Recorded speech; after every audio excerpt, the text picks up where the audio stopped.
ഇന്ന് നമുക്ക് diamond കട്ട്സിൻ്റെ recipe നോക്കിയാലോ.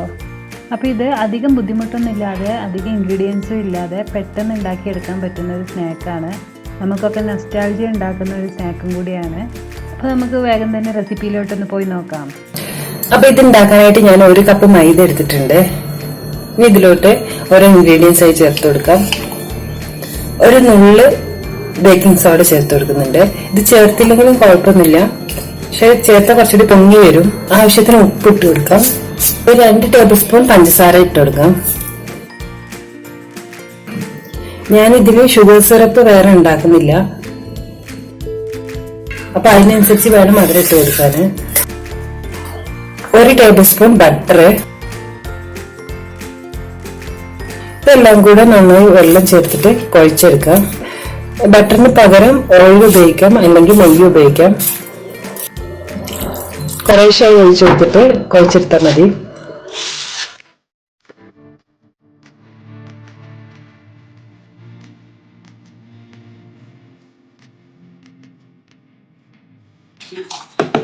ഇപ്പൊ നന്നായി കുഴച്ചെടുത്തിട്ടുണ്ട്. ഇത് ഇനി ഒരു അരമണിക്കൂർ റെസ്റ്റ് ചെയ്യാൻ വെക്കണം. ഇത് അരമണിക്കൂർ കഴിഞ്ഞിട്ടുണ്ട്.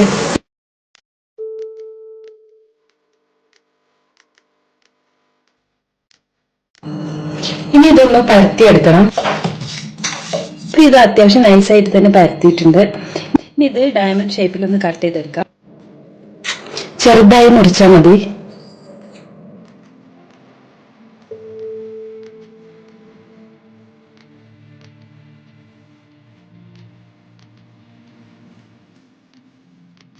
ഇതെല്ലാം ഒരു പ്ലേറ്റിലോട്ട് മാറ്റിയിട്ട് അടുത്ത റൗണ്ട് ഇതുപോലെ പരത്തിയെടുത്ത് ഇതുപോലെ കട്ട് ചെയ്തെടുക്കാം. ഇനി ഇത് വറുത്തെടുക്കാം. ഞാനൊരു ചട്ടി വെച്ചിട്ടുണ്ട്. ഇതിലോട്ട് കുറച്ച് ഓയിൽ ഒഴിച്ചു കൊടുത്തിട്ടുണ്ട്. ഓരോന്നായി ഇട്ട് കൊടുക്കാന്ന്.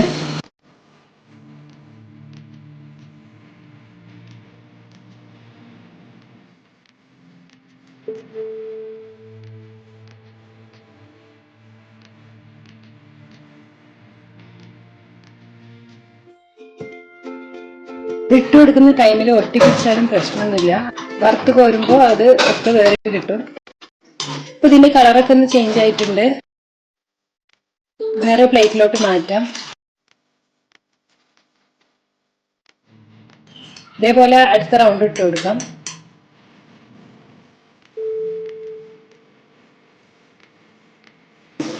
ശരിക്കും ഇത് ലോ ഫ്ലെയിമിൽ ഇട്ട് കൊടുക്കണം, അല്ലെങ്കിൽ ശരിക്കും ഉള്ളൊന്നും വേവാതെ പെട്ടെന്ന് അതിന്റെ കളർ ചേഞ്ച് ആവും.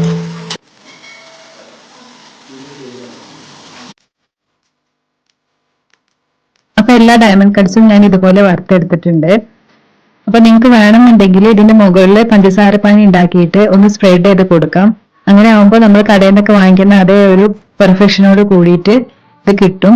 എനിക്ക് അധികം മധുരം താല്പര്യമില്ലാത്തതുകൊണ്ടാണ് ഞാൻ അത് ചെയ്യാത്തത്. അപ്പൊ ഈ വീഡിയോ ഇഷ്ടമായിട്ടുണ്ടെങ്കിൽ ലൈക്ക് ചെയ്യാനും സബ്സ്ക്രൈബ് ചെയ്യാനും മറക്കരുത്. നല്ലൊരു റെസിപ്പിയുമായി വീണ്ടും വരാം. ബൈ.